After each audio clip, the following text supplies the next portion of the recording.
Kejadian pasal 3. Supaya saudara mengerti bahwa ini bukan pengajaran saya. Inilah pengajaran Nabi Tuhan. Dan saya meneruskan seperti yang sudah diajarkan. Dan saya beritahukan kepada saudara-saudari supaya jangan lagi tersesat. Kejadian 3 ayat yang ke berapa tadi? 6. Maka dimakannya lah buah dari pohon pengetahuan, padahal Tuhan katakan jangan. Dan kemudian diberikannya juga kepada suaminya yang bersama-sama dengan dia, dan suaminya pun makannya. Lalu apa kondisinya sekarang? Hanya ada 2 manusia di muka bumi waktu itu. Tapi dua-duanya jatuh ke dalam dosa. Maka apa jadinya kalau manusia yang pertama sudah jatuh ke dalam dosa? Apa jadinya dengan manusia yang berikutnya? Ya otomatis manusia yang berdosa. Bisa mengerti? Karena yang pertama sudah berdosa, melahirkan yang berikutnya, maka yang berikutnya sudah jelas hasil dari kejatuhan ke dalam dosa. Itulah sebabnya Yesus Kristus harus tampil sebagai anak domba di Kalvari untuk menebus orang-orangnya yang sudah terlahir ke dalam dosa. Menumpahkan darahnya. Dan kalau Kristus diterima di dalam hatinya, maka darah itu akan menyucikan, membasuh, dan menghapus setiap dosa yang sudah kita warisi dari sejak Taman Eden, yang sudah kita warisi semenjak saya terlahir dari ibu saya. Ada amin? Coba baca di Mazmur 51, supaya saudara mengerti akan dosa. Mazmur 51 ayat 7.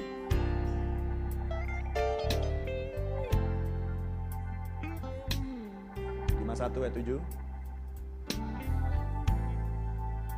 Sesungguhnya dalam kesalahan aku diperanakan, dalam dosa aku dikandung ibuku. Ya, Anda sudah berdosa semenjak di kandungan ibu. Gak ada pilihan. Gak ada pilihan. Saya nggak bisa milih saya mau lahir di mana. Saya nggak bisa milih saya harus lahir dari keluarga yang mana. Saya nggak bisa milih saya harus lahir pakai marga apa. Bisa ibu milih. Aku maunya sih marga Sitorus, kira-kira gitu kan. Nggak bisa. Nggak bisa. Nggak ada pilihan. Jadi dari ayat ini sudah menunjukkan bahwa kita semuanya kita di ruangan ini dan di seluruh dunia, kecuali Yesus Kristus, sudah berdosa sejak di dalam kandungan. Maka butuh seorang yang tidak bisa berdosa dan tidak dilahirkan di dalam dosa untuk menyelamatkan yang berdosa. Dan Yesus lahir. Yesus lahir dalam kondisi tidak berdosa. Kita akan kaitkan itu nanti ke sana. Kembali ke Kejadian pasal 3.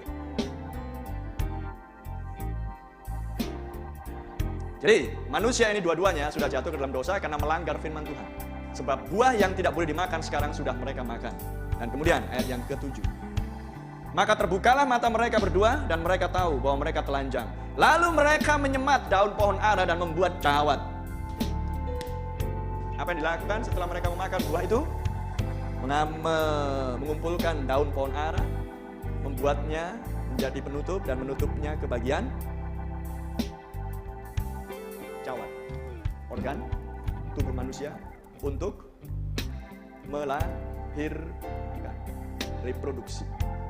Betul? Betul salah? Atau saya salah baca? Menutup bagian tubuh reproduksi manusia. Cawat. Atau zaman sekarang celana dalam. Itulah. Daripada kita berpikir-pikir apa sih cawat. Jadi kenapa kok itu yang ditutup?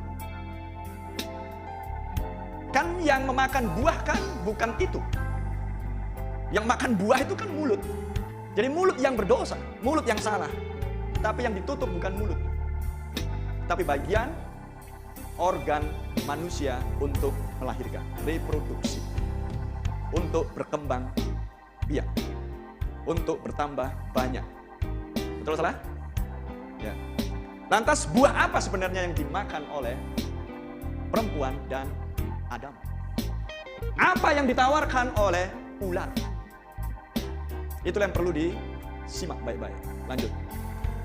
Saya tidak akan bahas itu dulu, saya akan lanjutkan nasnya. Ketika mereka mendengar bunyi langkah Tuhan Allah yang berjalan-jalan dalam taman itu pada waktu hari sejuk, bersembunyilah manusia dan istrinya itu terhadap Tuhan Allah di antara pohon-pohonan dalam taman. Tetapi Tuhan Allah memanggil manusia itu dan berfirman kepadanya, "Di manakah engkau?" Tuhan nggak tahu, Tuhan Maha tahu. Tapi seolah Tuhan nggak tahu. Karena Tuhan ingin mendengar respon anaknya. Tuhan tahu apa yang sudah terjadi di taman itu. Sekarang Tuhan turun. "Di manakah engkau?" Adam menjawab, "Ketika aku mendengar bahwa engkau ada dalam taman ini, aku menjadi takut." Lihat. Sifat manusia muncul yang pertama kali. Apa itu? Takut. Kenapa? Sudah berdosa. Jadi dari mana takut datang? Dosa. Seorang yang tidak berdosa tidak mengenal takut. Lihat yang tersebut. Ketakutan mereka, lari mereka, sembunyi mereka. Karena tahu bahwa sudah bersalah. Aku menjadi takut karena aku telanjang, sebab itu aku sembunyi. Perhatikan ayat 11. Firman-Nya, siapakah yang memberitahukan kepadamu bahwa engkau telanjang? Apakah engkau makan dari buah pohon yang kularang kau makan itu? Lihat hasilnya. Setelah dimakan buah itu yang dilarang oleh Tuhan, maka takut muncul, menjauh dari Tuhan, dan tahu aku sudah telanjang. Keduanya sudah telanjang sejak hari mereka dijadikan tubuh manusia di bumi dan ditempatkan di Taman Eden. Dikeluarkanlah perempuan dari tulang rusuk Adam. Keduanya dari sejak awal sudah tahu telanjang. Tapi waktu itu tidak tahu kalau mereka telanjang. Tapi setelah makan buah pohon itu, barulah mata mereka terbuka dan tahu bahwa keduanya telanjang. Paham? Jadi dengan kata lain, kata telanjang waktu itu belum pernah muncul di pikiran manusia. Betul salah? Saya ambil contoh. Kenapa kok anak kecil sudah bisa merasakan takut padahal nggak pernah diajari takut? Jawabannya adalah sudah bawaan lah. Kenapa? Karena yang melahirkan pun adalah pewaris takut. Betul? Dari mana takut datang? Jatuhan manusia. Jadi nggak usah ajari anak saudara takut, otomatis takutnya. Takut sendirian, takut ke tempat gelap, takut ini dan lain sebagainya. Udah otomatis.